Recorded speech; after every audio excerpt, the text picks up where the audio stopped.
Good morning, good afternoon, good evening, wherever you may be in the world. You are with Nomads Without Limits.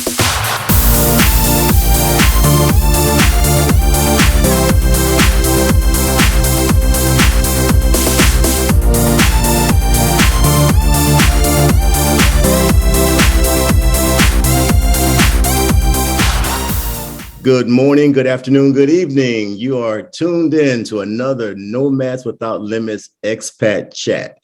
Today we have Miss Carolina Caycedo. Polanco. Correct. Yes.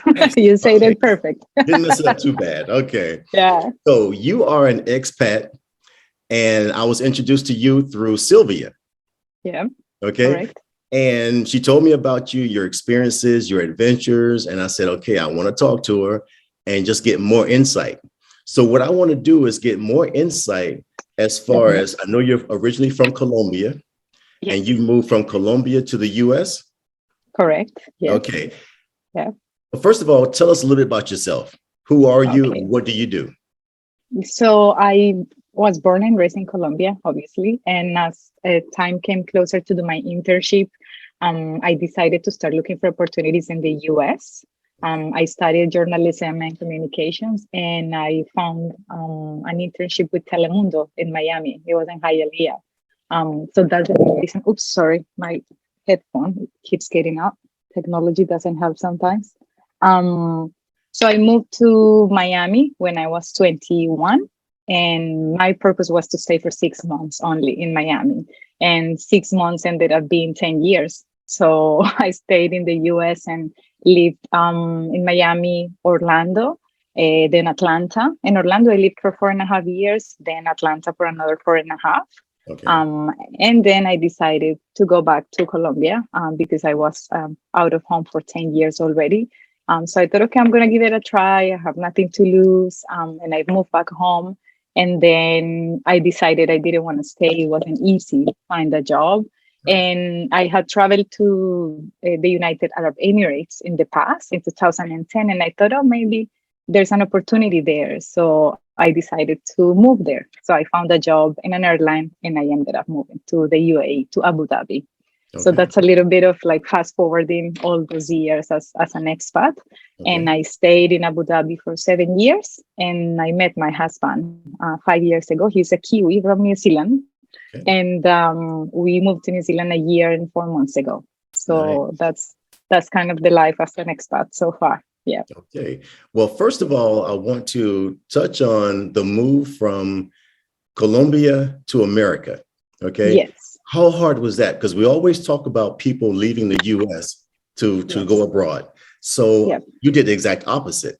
So what was the transition like? Did you know English before you came? What were the difficulties you faced? Yes, so my English was very basic because in order for you to graduate from a Colombian university, you're not really required to have an advanced level. Just a very basic level is enough. So when I came to Miami, it was a big shock because it was the first time I actually left home for so long. I think the longest I was away from home was a month, and this time was 6 months. So it was a big deal for me. I'm the only daughter back home. So I was like the spoiled child back then, the first time leaving home. But I knew I needed to work hard to get somewhere as well, and that the opportunities back home were amazing at that point. So it was really, really tough because my English, as I said, was pretty basic. Not that it's perfect now, but I struggled a bit at the beginning. Although in Miami, as you know, and Orlando, it's so easy to speak Spanish everywhere. But at the same time, that wasn't so good because I wasn't speaking English often to practice more. So it was a huge change for me. I remember coming back home crying every day because I felt so far away from everything. And I didn't get paid for my internship. So I was basically living on a very, very low budget every day. And walking, I remember the bus didn't make it all the way where I was living. So I had to walk like 20 blocks every day to take the bus to go to Hialeah to reach work or the internship. So it was a big change, but I think it also taught me a lot of, it gave me like, I don't know, it made me stronger just to go through a lot of things as an expat in the US and somebody who didn't speak the language perfectly, or sometimes feeling discriminated as a Latino woman. Back then, it wasn't like it's now, that people are more open-minded and it's easier to get jobs. I think I did face some difficulties in that front, especially because of my level of English at the beginning. Okay. So yeah, that was like the first kind of transition moving from Colombia to the US. Okay. I know a lot of our viewers may not know about Hialeah. And I tell Yeah. people Hialeah is like another country. It's like being in Little Cuba. Okay. Yeah, that's true. Yes, it is a little Cuba. Yeah, lots of beautiful food though. I remember the Cuban coffee and all the food and the fried cheese from like Nicaragua. Or if I'm offending somebody, I hope I'm not saying these things wrong, but that's my memories go like to that fried cheese and all the beautiful Latin food that you can find in every corner in Hialeah. Yes, This is so yes. easy to find good food. Yeah. I've been in Miami 20 years now. And the Oh wow. first year here, I gained 20 pounds. Jesus. I moved down here as a vegetarian. Okay. And man, after a while, I was starting to experiment with every culture. And as you Okay. know, Central and South America is all about the meat. Yes. Yes. So It is. vegetarianism went out the door. I'm eating everything I could, and the weight came quick. I can imagine. For me, I think at that point was the opposite, because I came from having mom's food every single day to having a sandwich and cereal or something like that, and walking all the time. Yes. But yeah, I can relate. The food is irresistible in Miami and Hialeah. Yeah, really good. So how long did it take for you to adjust to being in America? I think it took me probably 3 years, 3 to 4 years to kind of like realize that, okay, this is my life now. And I was always trying to obviously get a better job. So I moved to Orlando because my internship finished in Miami. Okay. And at that point, I had really good friends in Orlando. So they kind of pushed me all the time to get a better job. And I was studying English in the evenings. But I never really had the chance to speak English all day long at work because I had so many Latino colleagues. Right. So that made it a bit more difficult. I think once I moved to Atlanta back in 2007 is when I started having like more of that expat experience where you are fully immersed in the language, because I had no colleagues speaking Spanish. Sylvia can tell you this. So it was just Sylvia and our amazing boss, Vion, that I love dearly. And it was very helpful for me because all I was hearing was English. So I was like, okay, this is real now. I really have to start speaking English. Yes. And like I said, again, my English is not perfect, but I made an effort to at least speak better and try to understand the words. And I didn't continue studying English. It was more of a day-to-day effort at work all the time. And my colleagues were very patient with me. So I was just learning the job at the same time as I was learning English. So it was a beautiful experience in Atlanta. I love Atlanta. I'm not gonna say it's my favorite city in the US because I don't want anybody to get grumpy at me, but I love that place. I have beautiful memories, and I think it was where my career kind of took off. I always dreamt of working for CNN in Atlanta. So the first step was Turner Broadcasting, and I remember I applied for like 15 jobs. I didn't get any jobs, but I said, okay, I just need to continue and continue.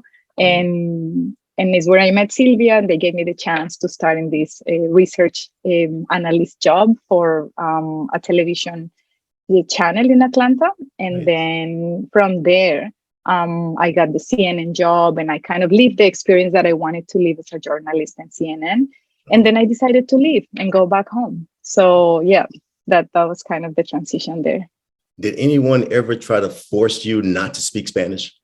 Yes, they did. When I lived in Orlando, I had a job with two very difficult managers. And I was not allowed to speak Spanish at work, because if they heard me, they will be like, Carolina, this is in America, we speak English, and at work you speak English, you don't speak Spanish. And I was like, okay, but I had a Puerto Rican colleague next to me. We were separated by our cubicle. So sometimes she liked to practice Spanish with me because she didn't have people to practice with at work. And we tried to talk, but I was always told not to do it. They were very cruel. I remember I was going through some personal stuff as well. And And one of them saw me crying one day, and she called me to the office and said I needed to leave the problems at home, that I wasn't able to cry at the office. And now when I remember that, I think to myself, how did I last in that place, But as an expat and someone who is looking for an opportunity, many times you go through many things that you kind of take because you need the job, or because you were raised in another way back home where you have to say, okay, yeah, or you respect your authority. So at that time, I didn't really have the tools to talk or to speak up and say, this is not okay. I can speak any language I want at work. Because I'm actually an asset for this company. It's not a liability that I'm speaking another language here. So yes, I did face discrimination in that experience in Orlando. But after that, in Atlanta, it was a different story. I never really felt discriminated at work. I actually felt like I belonged somewhere, Nice. So it was very, very different. Yeah, and good. Now from Atlanta, you went back to Colombia. Colombia, yes. And then from there, where'd you go? I went to Abu Dhabi. So I had like, oh, well, because I was looking for jobs, my first idea was to go back to the US, and I thought, okay, I'm gonna move to Washington, DC. I have friends there, and I applied for a government job. But I didn't get it. I was sure I was gonna get the job, and in the very last step of the interview process, I was told I didn't get it. And I was like, okay, what am I going to do now? And I had friends in the UAE, specifically in Abu Dhabi in the aviation sector. So I asked, hey, what's out there? I need a job in communications, but I don't see anything. And my friends say to me, well, you like flying, right? You like traveling. So why don't you go for the flight attendant job? And I was like, flight attendant at 33? I don't think so. Thank you very much. I passed. Because you always see youngers, especially in that side of the world. It's different in the US, where flight attendants can be 40, 50, 60. That doesn't happen in the Middle East. Most of them are in their early 20s, like 20, 21, 25. It was not often that you found a 40-year-old flight attendant, for example. So I thought, I don't think so. But then I was really keen to live there, and I did not find any job in my field. So I was like, okay, I'm just going to send the resume. But they're not going to call me. I have no experience in aviation. I haven't done any flight attendant classes, nothing at all. And I sent my resume, and the next day they called me for an interview. And I was like, what? What is this? So I thought, okay, I don't have the money anyway to do it. I was in Colombia, and it's very expensive to travel to Abu Dhabi from there. So long story short, I have a couple of friends who work for airlines, and the two of them called me and they hooked me up with buddy passes. And I was like, okay, this is meant to be. This is a sign from God. I have to do it and at least try, So I went all the way to Abu Dhabi for the interview, because the airline didn't pay for the tickets. Obviously, they just call you for the interview, but you have to figure out how to get there. Okay. So I went there, and the next day I got the job, and I was like, what? What have I done? I don't know if I want to be a flight attendant. I mean, the benefits were amazing because they pay for absolutely everything. The only thing you pay for is the Wi-Fi, basically. So I was like, okay. And I had another offer in Dubai for an HR role, but it's a very expensive city. So with what they were offering me, I wouldn't really save any money. So I took the flight attendant job, and I started flying around the world with the airline. They at that point they were flying to around 80 destinations. No, sorry, like 70 destinations, something like that. So in a week you could go from Australia to the US to India, Pakistan, all sorts of places that I would never imagine I could visit, or places that I never heard of. And I think I told you this before. I never really had the dream to travel the world. I didn't grow up thinking, oh, I want to be in the US. It was never my dream. Things just happened one after the other one as blessings. It was not because I was never a wealthy person. I grew up working hard, like my mom, like my dad. And things started just happening. So I took the job, and my idea was to stay there for maybe 6 months to apply for another role within the airline. But it wasn't as easy as I thought. It took a year and 3 months for me to get another job with the airline. So I finally got the chance to apply for like a communications manager role. And then I ended up working in that role for 2 years. And then I got promoted to another marketing role within the airline in social media. And I stayed there for 3 years until the pandemic hit. So it was a beautiful experience. I totally recommend the UAE to anyone who wants to visit. It's an amazing country. I have a lot of love for Abu Dhabi, Dubai, countries nearby like Oman, Jordan. There's so many places to visit and to see. So yeah, that was an amazing experience for me. Wow. So what you're saying is that you were at the right place at the right time. Correct. Yes, that is true. Yes. And I tell people, you have to get off your butt. You've got to get out there and make it happen. Yes. I've never had anyone knock on my door to say, hey, I have a job for you. Come and get it. No, nobody's going to do that. And I kept applying, and I kept getting rejected even within the airline, because once you become a flight attendant, they kind of ignore your work experience. So they see you as somebody who's only good to serve coffee, clean the aircraft, because in those airlines over there, you have to do everything. And when I say everything, it means cleaning the toilet, serving the food. You're on your feet all the time in 14-hour flights. It's not an easy job. I have a lot of respect for flight attendants after that. I never looked at aviation the same after this. It's a really, really tough job. And I admire people who are doing it for 50 years, because it takes a toll on your body, especially when you fly to so many countries. If it's domestic, it's not that bad.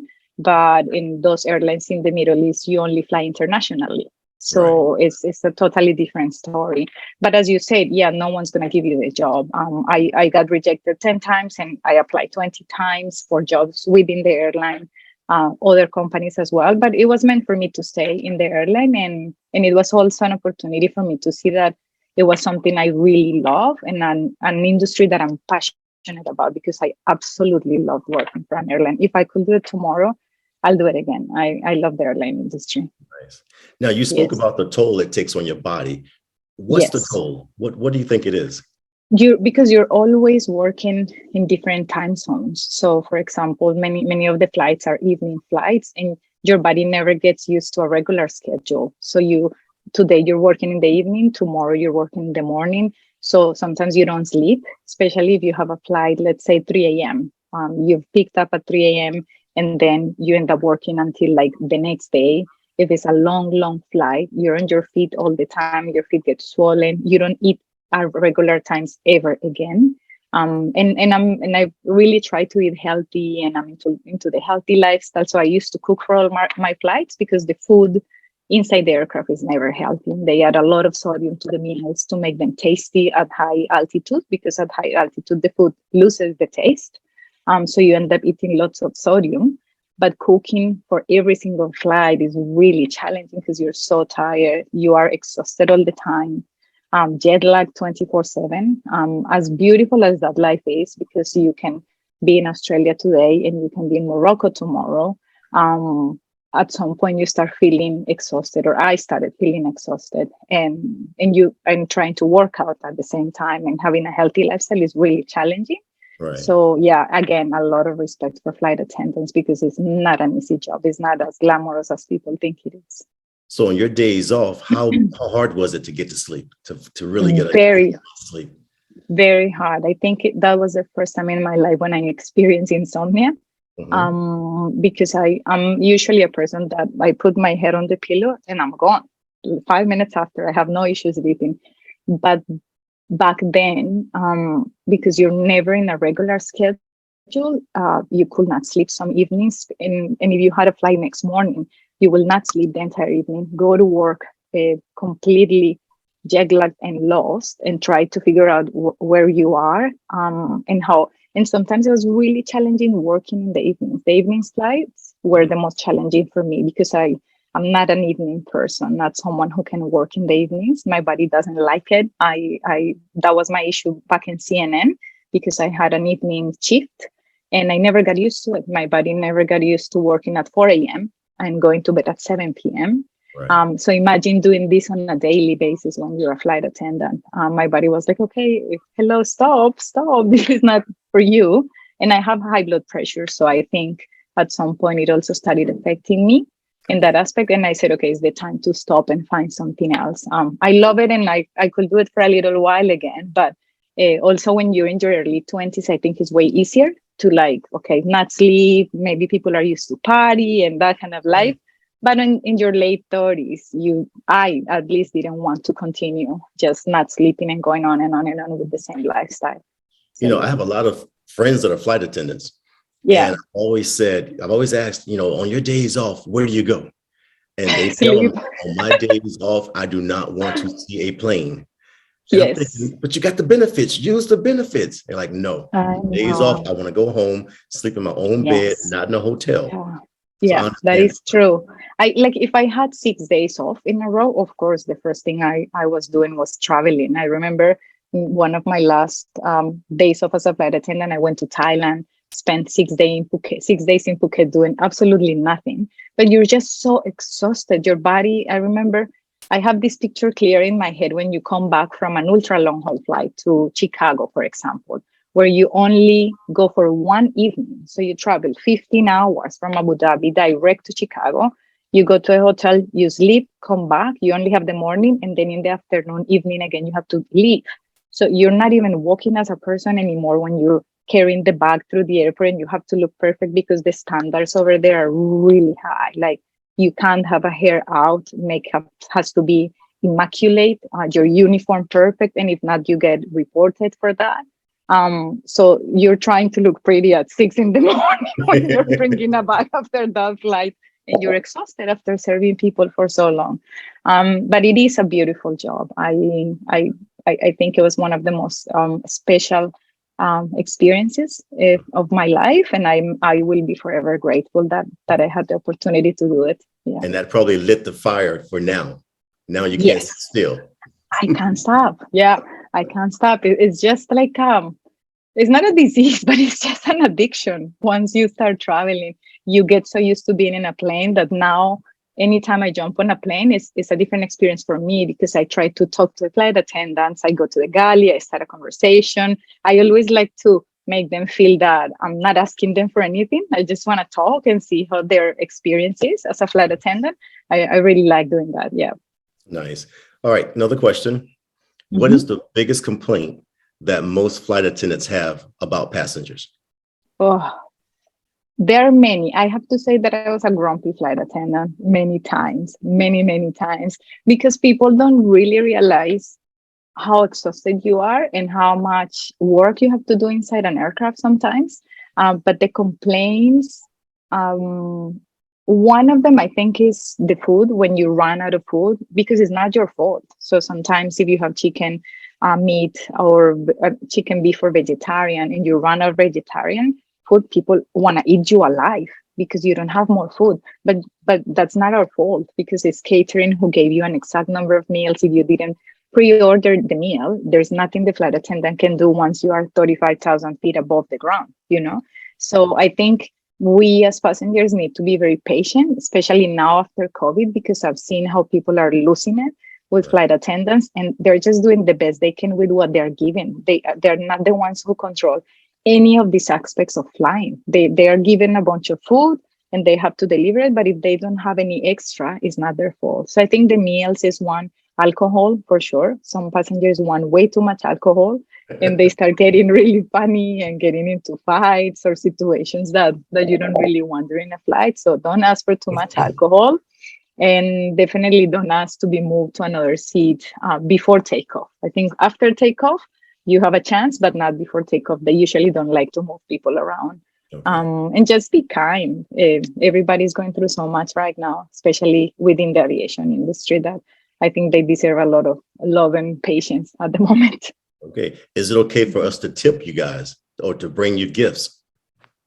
That didn't happen much in the Middle East. I don't know how it is in the US, but I know I remember we used to love getting like cookies from the passengers, or maybe before jumping inside the aircraft, they will buy us chocolates, like bags of chocolates for the whole crew, not just for one person. But it's actually very cute from a passenger, very nice to feel like they care about you and they brought you something. I've done it myself for other flights to Colombia before, and the crew are always super happy, like, oh, you didn't have to do this, thank you so much. So it's always good. But tips, I've never seen somebody giving a tip actually. Maybe it's because of that part of the world where I was working. Okay.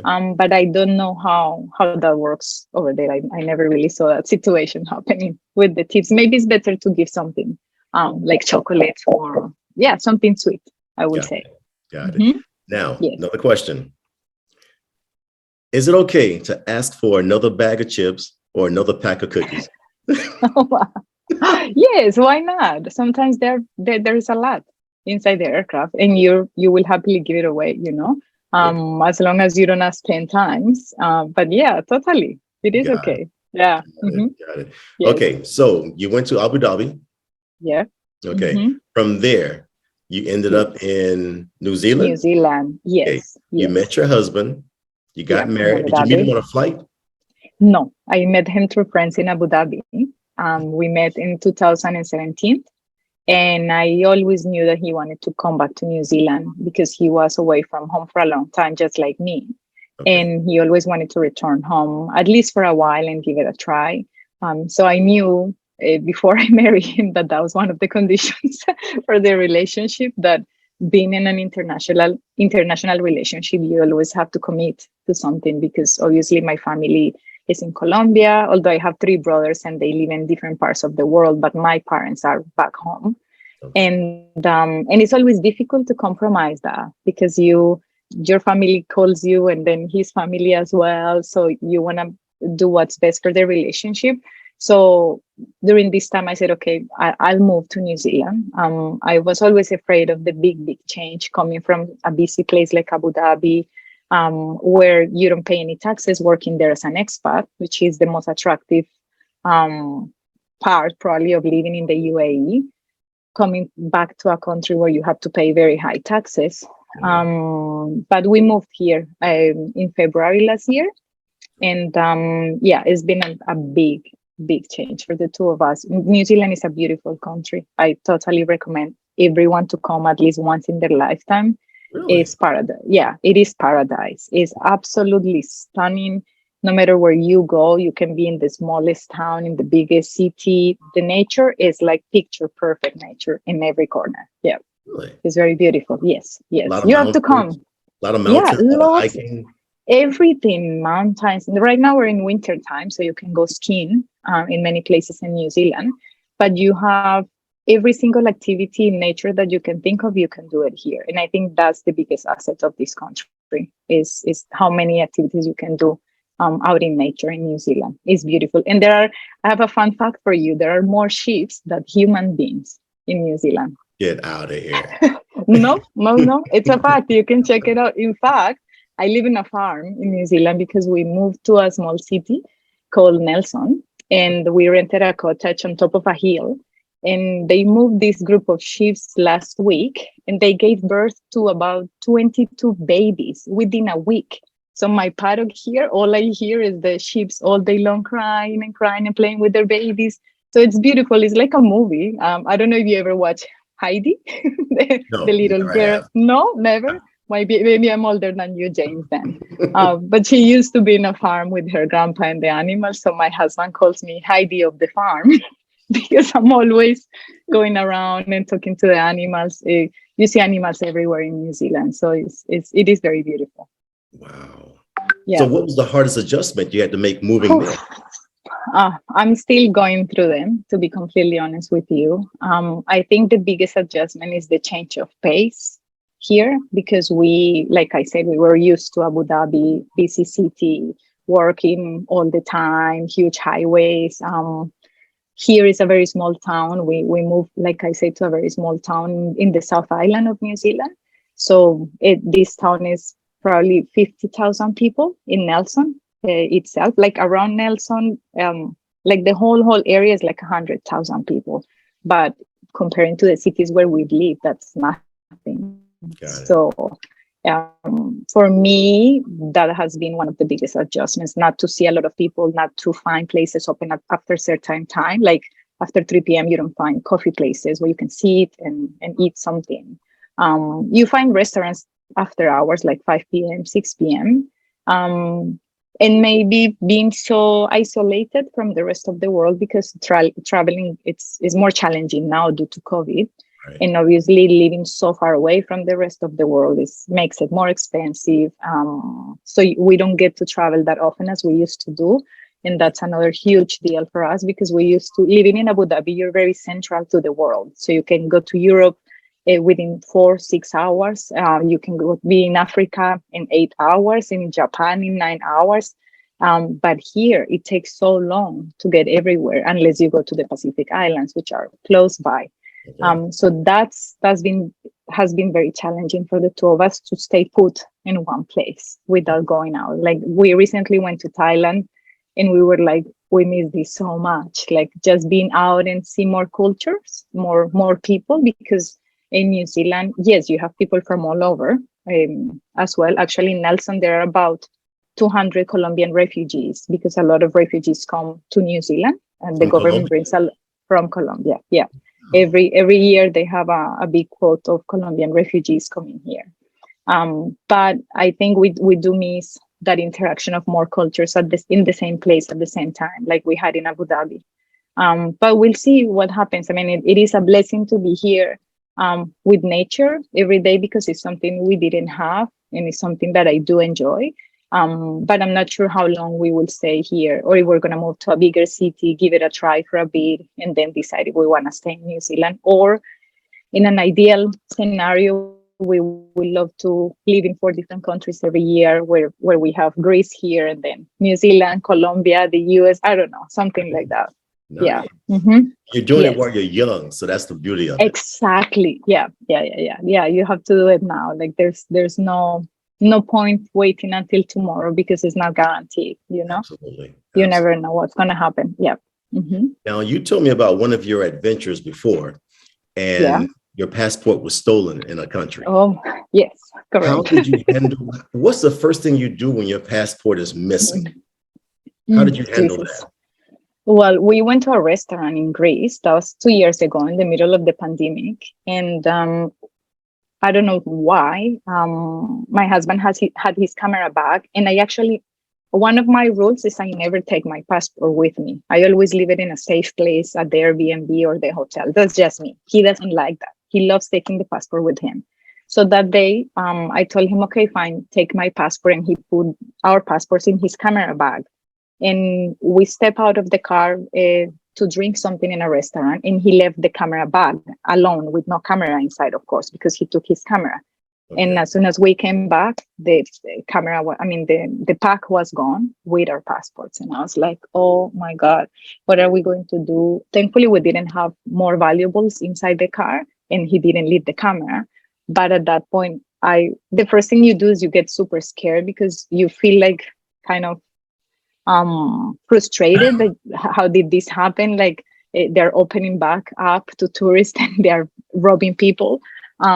So the first thing is you go to a police station and you do a report because you have to, in order for you to claim your insurance policy, you have to have a police report. So that's the first thing I will recommend to people.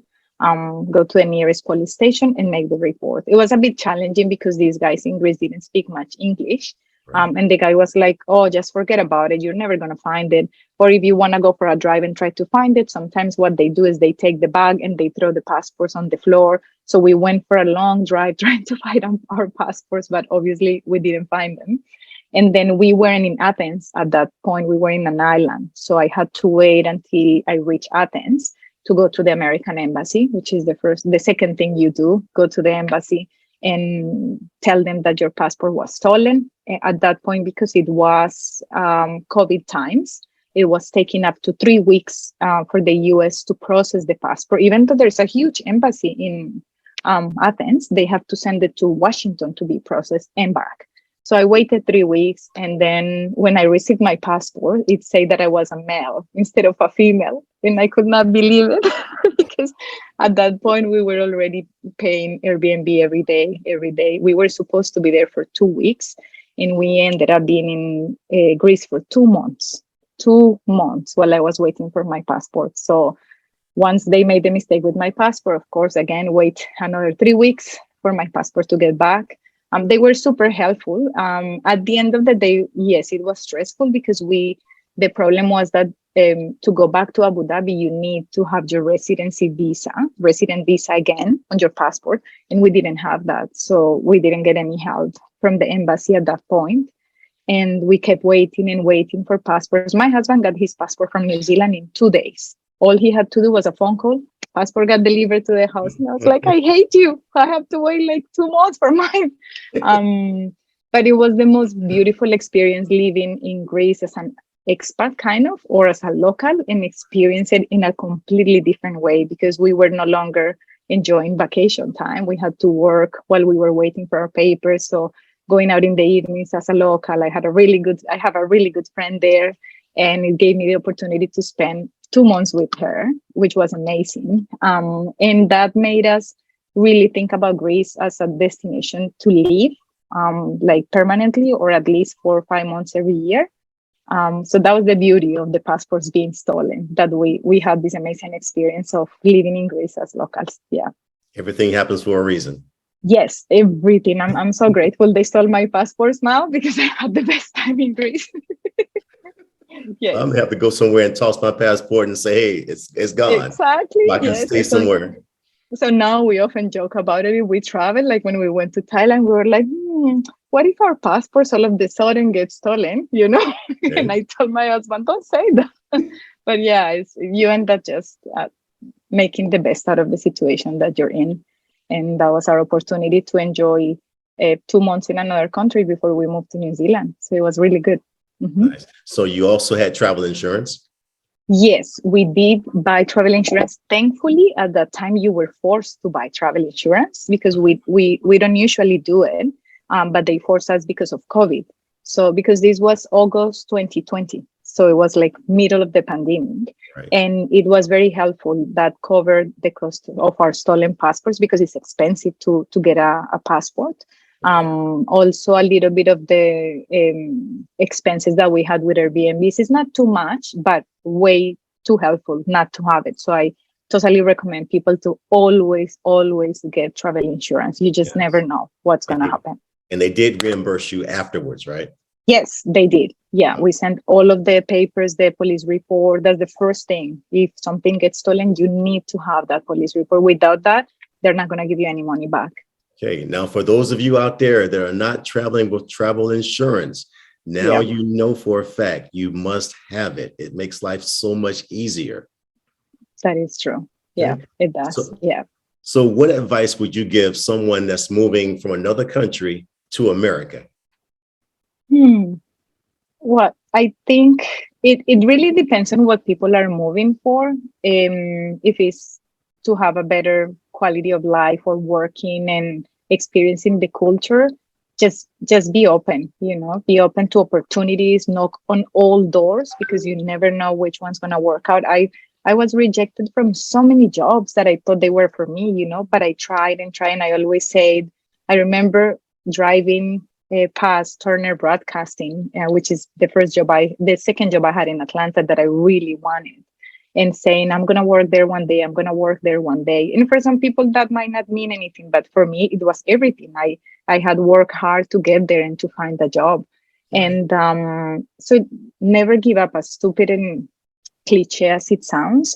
But if you really want something, you just have to go for it and make it happen. Because as you say, no one's going to do it for you. And if you get discriminated, so what? You speak 2 languages. And if you're told that you're not good enough, then you just keep going. It doesn't matter what people tell you, because at the end of the day, you are the one who has to feel proud about your results and what you do and what you go there for. It's not about them. Right. So I've seen many people being discriminated because they don't speak perfect English or because they look different. But I think now things are changing, and they're changing for the better, And I think regardless of anything people see happening in the US, which is difficult for everyone to see, like the shootings and all of that, there's still so much you can do. And it's a country of opportunities. It's a beautiful country to explore. I myself need to explore more of the US because I didn't have the chance to explore enough. But yeah, definitely just open your mind as an expat. You just have to do it, and stop thinking, oh, but what if this happens? But what if this happens? Just go and do it. You will never know what's out there for you, Thank you. Thank you so much. And I hope No, someone thank is out you. there listening, and maybe you can inspire Yes. someone to say, let me give it a try. Of course, yeah, and I'm here for any questions. If I think this community that you guys have of nomads is beautiful, and there's always something that another nomad knows that can be helpful for somebody else. So it's always that experience of someone. If someone went through something hard or something good, you can always learn from another traveler, and that's the beauty of this world now and how we're all connected. Yes, and we all have something to share, something to Yeah, offer. You know, correct.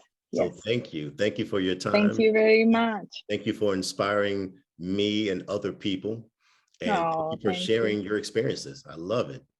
Okay. Thanks. Thank you so much. And I'll hope to keep in touch with this amazing community that you have. It's Thank a you. beautiful one. Thank you. And if anyone has any questions, can they reach out to you with your on your email or Of Facebook? course, yes, or email, or I'm on the Nomads group on Facebook, Yeah. and on Instagram as Caro Caycedo with the Y. So Okay. it's very simple. Yep. Well, we will add it to the video. And Okay, cool. once again, thank you. Thank you so much Thank for you your very time. much, James. Thanks All a right. lot, and see you soon. Okay. Take care. Okay, see All you. right. Bye.